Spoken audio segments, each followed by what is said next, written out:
I don't want to pass this problem on to the next president, whoever it is. And if, as a nation, we don't deal with this now, when will we deal with it? Are we going to let this linger on for another 15 years, another 20 years, another 30 years? 91 prisoners remain in the American military jail on the island of Cuba. 91 individuals considered by some to be nothing more than killers in waiting, considered by others to be unjustly held excuses. Let the battle begin there. Let's kick to this edition of The Political Animal because we got a lot to talk about. First up, the weekday afternoon drive fire starter at 6:30 KHOW in Denver, Colorado. Former head of FEMA, Michael Brown, joined by right at the hip, the senior political editor at Forbes and co-fire starter on the Steele and Ungar show weeknight 6 to 9 Eastern on Sirius XM POTUS 124, Rick Ungar. Takes a while just to get all that out.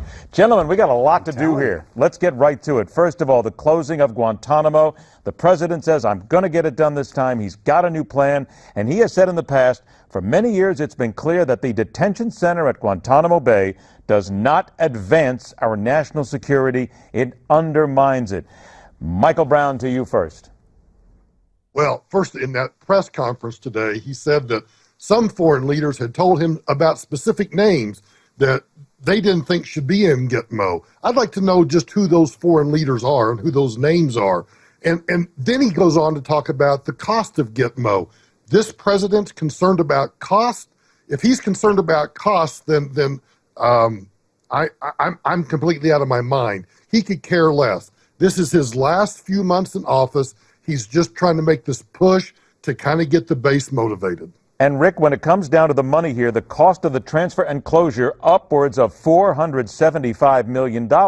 And Rick, there's also other people out there, pretty smart people when it comes down to national security, who say, these are guys, you go ahead and release them. They're going to go right back and they're going to look to kill Americans again. Look, this is one of the most complex issues, and anybody who thinks this is easy on either side either doesn't know all the facts or doesn't want to. You start with the president's basic point of view, which I agree with, but there's going to be a but.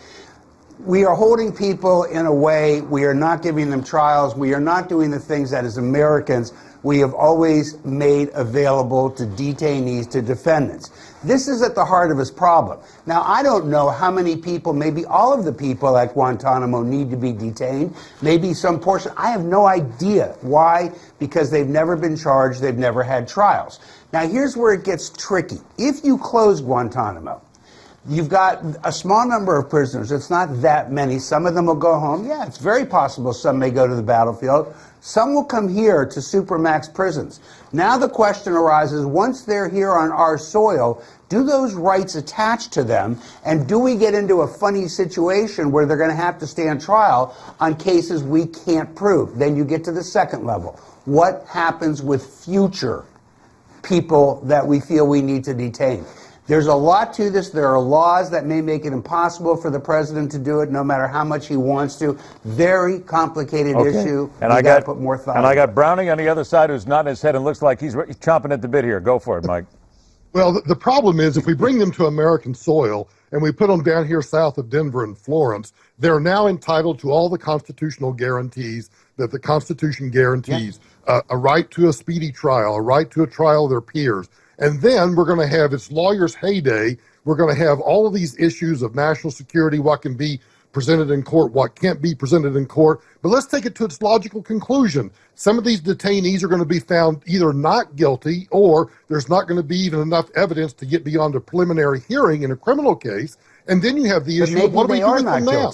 Just set them free, I guess. Well, you don't have to set them free on American soil. There's provisions for that. Everything you say, Mike, is right. You didn't say anything there that I would disagree with. The only thing that I would say in response is that is in the finest tradition of American justice. People do get speedy trials. People do get defense attorneys. And that, boy, let me finish. That's because maybe they aren't guilty.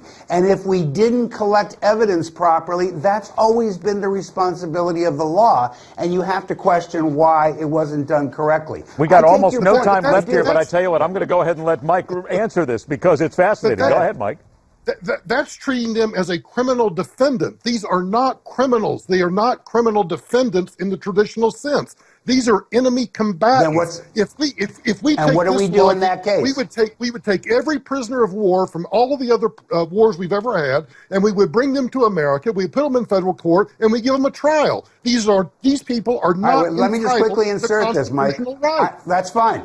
20 seconds, That's perfectly fine, but we have a law for that. When you're not entitled to be treated as a criminal defendant, you're entitled to a military trial. Why haven't they gotten a military tribunal? All right, now we have... That they are entitled to. We have almost no time left. We only have 60 seconds left. And I got one more thing. I'm going to get in here if it kills me. Donald Trump, on Monday, love it, another speech. He called Ted Cruz a liar, and then there was a guy apparently making a ruckus out in the audience. Here's what the Donald said. Here's a guy throwing punches, nasty as hell, screaming and everything else when we're talking. And he's walking out, and we're not allowed, the guards are very gentle with him. He's walking out like big high fives, smiling, laughing. Like to punch him in the face, I'll tell you. Mike, you can't slow him down. You can't stop him. He's a force of nature. and while he lives on free speech, he denies people free speech. He wants to kick people out of his rallies. He wants to punch people in the face. It's like, I just give up. I totally give up. And by the way, every witness to the event said he didn't punch anybody. You know what I'm starting to think? Trump is paying those people to pretend that they're protesters. I'll tell you, here's what I want you to do. People when he, in his announcements. I want you to hold on to that. Hold on to that, because we're going to see both of you tonight between 9 and 11 Eastern in our coverage of the Republican Nevada caucus results. I'm going to mark this down, and we're going to come back to this in the discussion. So everybody, make sure you join us at 9 o'clock. It's the continuation of the political animal. Michael Brown, Rick Ungar, always a pleasure, guys. See you tonight, 9 o'clock Eastern Time. Stay with us, because the hard line continues, the fastest 60 minutes in news.